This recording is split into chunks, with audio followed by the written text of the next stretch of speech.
Live pictures now of the White House. You can kind of make it out there in the overexposed shot. Capitol building as well. Flags are at half-staff in honor of the Capitol Hill police officer who died after Wednesday's riots. Yeah, the scenes that we remember in some of these pictures here this week left a lot of people wondering, how does this happen inside our nation's capital? Joshua Skule is with us. He's a risk assessment and security expert, formerly the executive assistant director for the FBI. Joshua, we appreciate your service. We appreciate you taking time to talk to us. A lot of people look at this and say this was predictable. What is your assessment of what happened and how it happened? Good morning, and thank you for having me on your show. I think that this was predictable.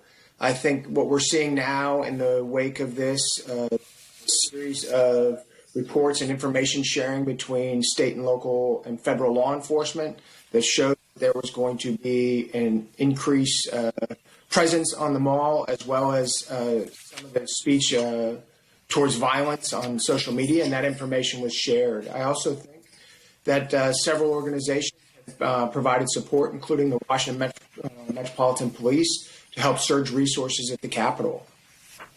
So we know the police are still searching for the people who breached the Capitol, went inside the building. What's your degree of optimism that they'll be able to find them? I know they've already arrested some.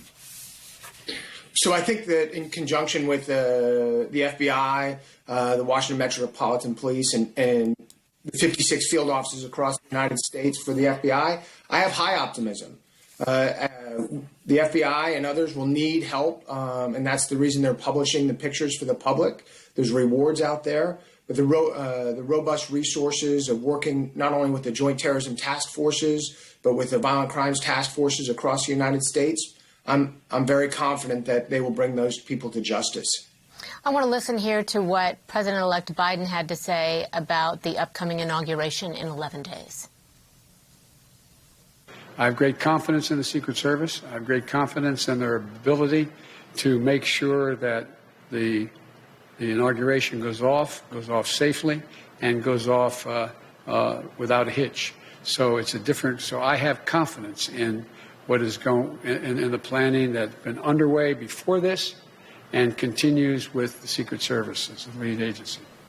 Joshua, do you share that same confidence? And what might have changed in terms of security prep for inauguration after Wednesday? I do have confidence. Secret Service has done these events, for decades. They've done other events similar to the inauguration for a long period of time.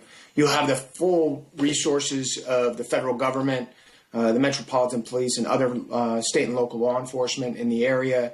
I think that what has changed may be the resources deployed and the construction of different barriers to ensure that the inauguration is protected. So let's talk about social media. We reported this morning that President Trump's Twitter account, his campaign account, conspiracy theorist and lawyer Sidney Powell, her Twitter account, General Michael Flynn, his account down, Steve Bannon, one of his accounts down as well. A layer or two below those names as we get to the conspiracy theorists, the QAnon leaders, as those are suspended, do you see those as a hindrance on investigation, or are you all in on this as a good thing to pull those accounts down? So I think when any time that it is determined that somebody is weaponizing social media is a great platform for communication when used for good. When used for bad and to incite violence, the social media companies are obligated to remove that content. This is going back several years when ISIS was weaponizing social media to incite violence. I think that it won't hinder the investigation at all, but it will help hopefully keep tension at a lower level. So let me ask you this, because Twitter has told CNN that they did see chatter about a potential second attack on the Capitol, on other sites potentially. January 17th is a date that stood out in some of what they had seen.